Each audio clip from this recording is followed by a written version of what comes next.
Good morning, my brothers and sisters. Welcome to episode 38 of Be With Me. We're in the tail end of the book of Acts chapter 5. And here's the context. The disciples have been arrested twice, and now a third detention, if you will. They're brought in not by force, but sort of by plea because they were afraid of them.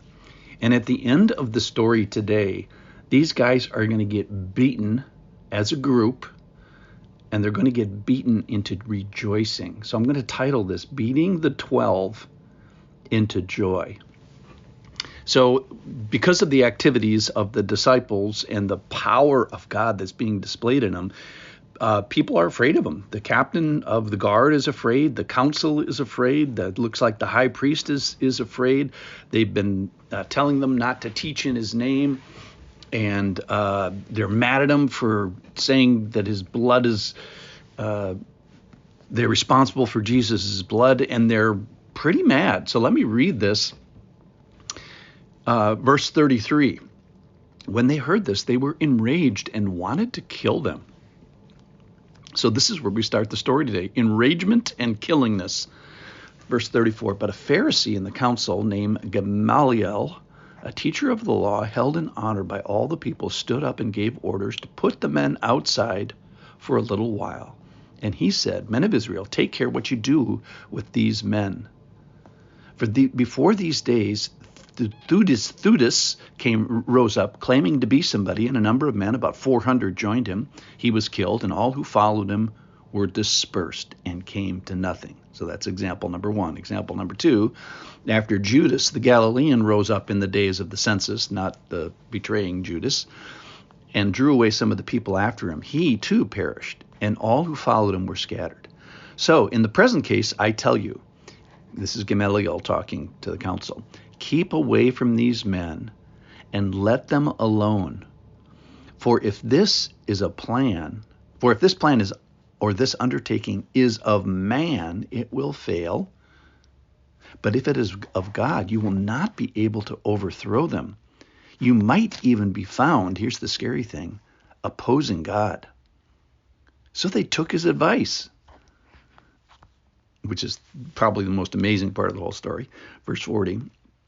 And when they had called in the apostles, they beat them and charged them not to speak in the name of Jesus, and let them go. Then they left the presence of the council, rejoicing that they were counted worthy to suffer dishonor for the name. And every day in the temple and from house to house, they did not cease teaching and preaching Jesus as the Christ. So a couple of points come to mind here today. First of all, take care what you do about these men. He seems to say, Gamaliel, the wise guy, take care what you do about these men. Take care what you do about God. Let's be wise in this. Let's be wise in the way that we handle this. A call to wisdom. What a great thing. Then we talk about two guys who are lost to history, as far as I know, Theudas and Judas. They have both had bands of men, and after their deaths, they were scattered.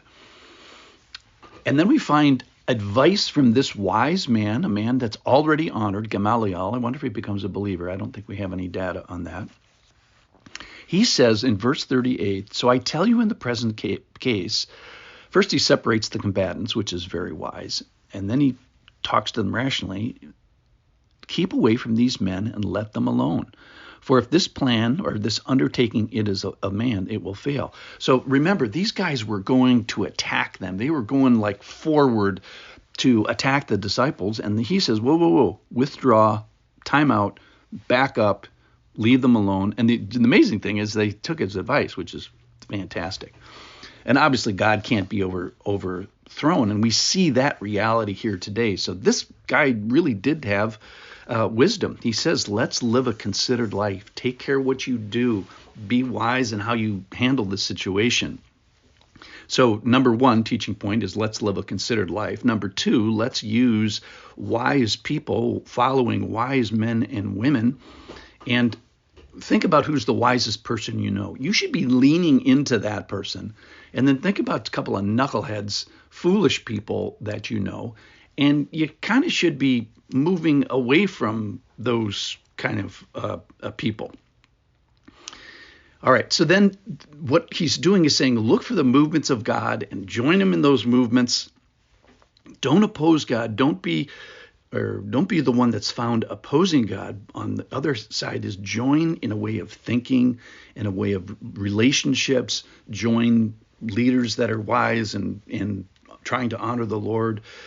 Do the right thing with your money, do the right thing with your service. As you become believers, all these things have to change. And then verse 40, so they changed their minds, they called in the disciples, and this is my favorite part, is they beat them. So the 12 apostles, they beat them and charged them not to speak in the name of Jesus. And I had a great compassion again. Remember Matthais, who just joined the apostles like 5 minutes ago. He's already been, number one, arrested, spent overnight in the jail, and then now we find he busts out of jail, and now this example, he's now being detained strongly, and then we find out here, this is like on day whatever 1 or 5 or something of his apostleship. Now he gets beaten.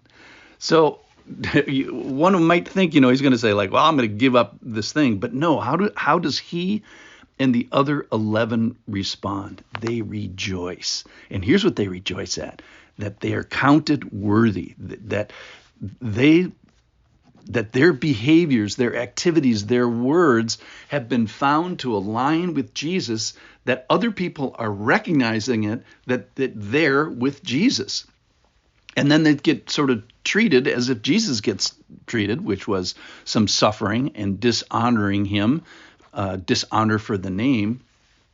And I think in a little while here in Acts, I hope they get to it soon here, these guys are going to be scattered and go across the world.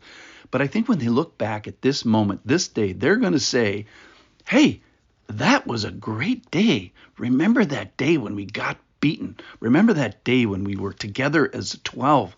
I had a great day when somebody saw that I'm with him. So the charge today is do something, be something, and try to let somebody see that you're aligned with Jesus, or speaking about Jesus, or doing the actions of Jesus. And maybe someone could accuse you of it, and you can say, I was counted worthy to suffer dishonor for the name.